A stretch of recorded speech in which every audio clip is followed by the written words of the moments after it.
ఆదిదేవ నమస్తుభ్యం ప్రసీద మమ భాస్కరం దివాకర నమస్తుభ్యం ప్రభాకర నమోస్తుతే. శ్రీ గురుభ్యో నమ. శ్రీ మహాగణాధిపతే నమ. శ్రీ మాత్రే నమ. Welcome to Mihiravani YouTube channel. మీ డాక్టర్ సుందరి ప్రేక్షకులకు నమస్కారం. ఈరోజు మనం ఈ వీడియోలో రవి సౌరమానం ప్రకారం ప్రతి నెల కూడా ఒక రాశి మారుతూ ఉంటాడు. ఆ రకంగా ఈ నెల మనకి ధనుస్సు రాశి నుంచి మకర రాశిలో ప్రవేశించే సమయానికి ఉన్న సమయాన్ని బట్టి, ముఖ్యంగా సంవత్సరంలో జరిగే మనకి 2 అయినాల్లో ఒక అయిన ఉత్తరాయణం ప్రారంభమవుతోంది. ఈ ఉత్తరాయణ పుణ్యకాలంలో ఎటువంటి దానాలు చేయాలి, ఈ రవి మకర రాశిలో ప్రవేశించే 30 రోజులు కూడా ద్వాదశ రాశిలోకి ఎలాంటి ఫలితాలు ఇస్తాడు అనే విషయాలు కూడా తెలుసుకుందాం. సహజంగా రవి భగవానుడు ప్రతి నెల ఒక రాశి మారుతూ ఉంటాడు. దాన్నే మనం సంక్రమణము అంటాం. సంక్రమణం అంటే మార్పు. ముఖ్యంగా సంవత్సరంలో 2 అయినాలు ఉంటాయి, దక్షిణాయనం ఉత్తరాయణం. 6 నెలలు దక్షిణాయనం ఉంటుంది, 6 నెలలు ఉత్తరాయణం ఉంటుంది. కర్కాటకం నుండి ధనుస్సు రాశి వరకు ఒక సంచారాన్ని దక్షిణాయనం అంటాం. మకర రాశి నుంచి రవి సంచారం మిథున రాశి వరకు, మిథున రాశి చివరి దాకా జరిగే సంచారాన్ని ఉత్తరాయణ పుణ్యకాలం అంటాం, ఉత్తరాయణం అంటాం. ఈ ఉత్తరాయణం చాలా ఇంపార్టెంట్ అయింది, ఎందుకంటే ఈ సమయం దేవతలకి పగటి సమయం. అంటే అన్ని శుభకార్యాలకి ఉత్తరాయణం కూడా చాలా ఉత్తమమైంది. అందుకనే మనకి భీష్మ మహర్షుడు ఉత్తరాయణ పుణ్యకాలం కోసం ఎదురు చూస్తూ కూర్చున్నాడు అనమాట. ముఖ్యంగా దీన్నే మనం మకర సంక్రాంతి అని కూడా అంటాం. అంటే మకర సంక్రాంతి అంటే రవి భగవానుడు, సూర్య భగవానుడు రవి ధనుస్సు రాశి నుండి మకర రాశిలో ప్రవేశించడం, దీన్నే మకర సంక్రమణం అంటారు. ఈ మకర రాశిలో 30 రోజులు ప్రయాణం చేస్తాడు. అంటే సూర్య భగవాని గమనం ఉత్తరాభిముఖుడే భూమి ఉత్తరార్ధగోళంలో సంచరిస్తూ ఉంటాడనమాట. దీన్నే ఉత్తరాయణ పుణ్యకాలం అని కూడా అంటాం, ఉత్తరాయణం అంటాం. ఈ సంక్రమణ పుణ్యకాలంలో చేసే దానాలు, పితృతర్పణాలు, విశేష స్థానాలు, గంగా స్నానం కానీ నదీ స్నానం కానీ ఇవన్నీ కూడా విశేషమైన ఫలితాలను ఇస్తాయి. ఎప్పుడైతే సూర్య భగవానుడు మకర రాశిలో ప్రవేశిస్తాడో ఆ సమయం, అంటే ప్రవేశించిన తర్వాత 40 గడియల కాలం మనకి పుణ్యకాలంగా చెప్పబడుతుంది. కాబట్టి ఈ 40 గడియల కాలంలో మనం చక్కగా దానాలు చేసుకోవచ్చు, స్నానాలు చేయొచ్చు, పితృతర్పణాలు వదలడం, ఇవన్నీ విశేషమైన ఫలితాలు ఇస్తాయి. అదేవిధంగా ఈ సమయంలో రాత్రిపూట ఈసారి మనకి శోభకృతనామ సంవత్సరంలో రవి భగవాన్ ధనుస్సు రాశి నుంచి మకర రాశిలోకి 14వ తారీఖు అర్ధరాత్రి ప్రవేశిస్తున్నాడు. కాబట్టి మనం సంక్రమణం 15వ తారీఖు పొద్దున చేసుకోవాల్సిన అవసరం ఎంతైనా ఉంటుంది. కాబట్టి ప్రతి ఒక్కరు కూడా ఈరోజు తర్పణాలు వదలడం, పితృతర్పణాలు వదలడం, తోచినంత దానాలు చేయడం, నదీ స్నానాలు చేయడం చాలా విశేషమైన ఫలితాలుగా చెప్పబడ్డాయి.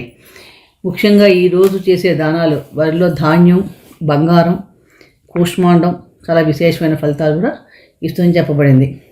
ఇప్పుడు ఈ రాశులు ఇలా రవి ధనుస్సు రాశి నుంచి మకర రాశిలో ప్రవేశించిన 30 రోజులు కూడా ద్వాదశ రాశుల వారికి ఎటువంటి ఫలితాలు ఇవ్వబోతున్నాడు. ఎందుకంటే మకర రాశికి రవి భగవానికి శత్రుక్షేత్రం.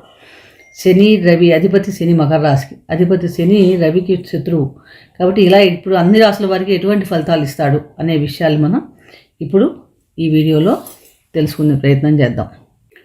వృశ్చిక రాశి వారికి రవి సంచారం మకర రాశిలో ఎటువంటి ఫలితాలను ఇస్తోంది అని చూసినప్పుడు, అసలు వృశ్చిక రాశి అంటేనే మనకి విశాఖ నక్షత్రం 4వ పాదం, అనురాధ నక్షత్రం 4 పాదాల్లో పుట్టిన వాళ్ళు, అలాగే జ్యేష్ఠ నక్షత్రం 4 పాదాల్లో పుట్టిన వారిది వృశ్చిక రాశి అవుతుంది. రాశ్యాధిపతి కుజుడు.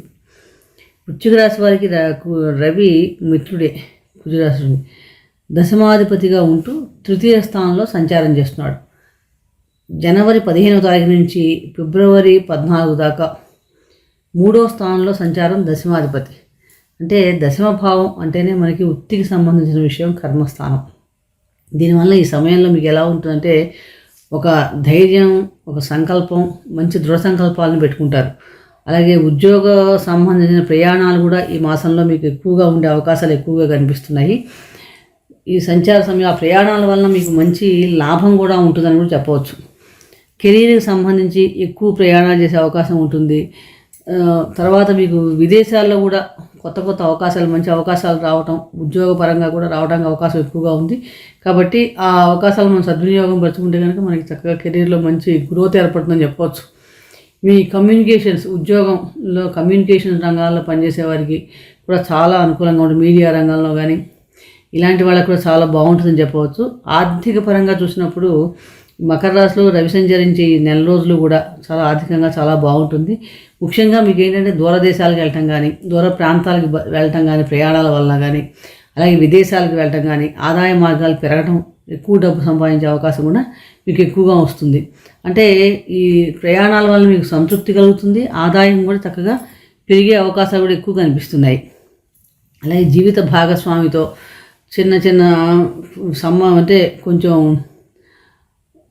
కమ్యూనికేషన్స్ బాగా ఉండగలిగితే కనుక చాలా మటుకు అనుకూలమైన ఫలితాలు వస్తాయి. సామరస్యం ఉంటుంది, కొంచెం ప్రయాణాలతో కలిసి చేయడం కానీ ఇలాంటివి ఎక్కువ కనిపిస్తున్నాయి. కాబట్టి కొంచెం వీలైనంత వరకు మన కమ్యూనికేషన్ విషయంలో చాలా జాగ్రత్తగా ఉండాలి.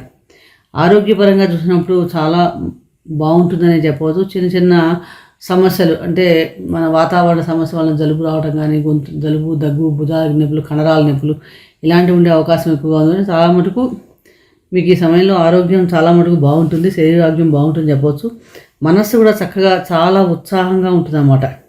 అలాగే మీ దగ్గర బంధువులతో కానీ, మిత్రులతో కానీ చక్కగా కలిసి విందు వినోదాలు ఎక్కువగా పాల్గొంటారు. ఈ సమయంలో సంతానం వలన మంచి సౌఖ్యం అనుభవిస్తారు. ఆర్థిక పరంగా కూడా చూస్తాం చాలా ధనప్రాప్తి కనిపిస్తుంది. ఏ పనైనా కూడా చక్కగా చక్కగా సక్సెస్ అవటం, మీకు ఈ మనసులో అనుకున్న పనులను ఇష్టకార్య సిద్ధి ఈ మాసంలో ఎక్కువ కనిపిస్తుంది. అలాగే ముఖ్యంగా ఈ మాసంలో మీకు ఏంటి ప్రయాణాలు చేయటం ఒకటి, దూరదేశాల్లో ఉన్న మిత్రుల్ని కానీ బంధుమిత్రుల్ని కలుసుకోవడం కూడా ఎక్కువగా కనిపిస్తుంది. మొత్తం మీద ఈ మకర రాశిలో రవి సంచారం వలన వృశ్చిక రాశి వారికి చాలా మటుకు అనుకూలంగానే ఉందని చెప్పవచ్చు. మరింత అనుకూలమైన ఫలితాల కోసం ప్రతిరోజు కూడా మీరు సూర్యారాధన చేసుకోవడం, సూర్యగ్రహానికి సంబంధించిన ఆదిత్య హృదయ స్తోత్ర పారాయణ చేయడం, లేదా నవగ్రహాలను సూర్యగ్రహ స్తోత్రం చదువుకోవడం, అలాగే సుబ్రహ్మణ్య స్వామి ఆరాధన చేయడం వల్ల కూడా చాలా మంచి ఫలితాలు కలుగుతాయి.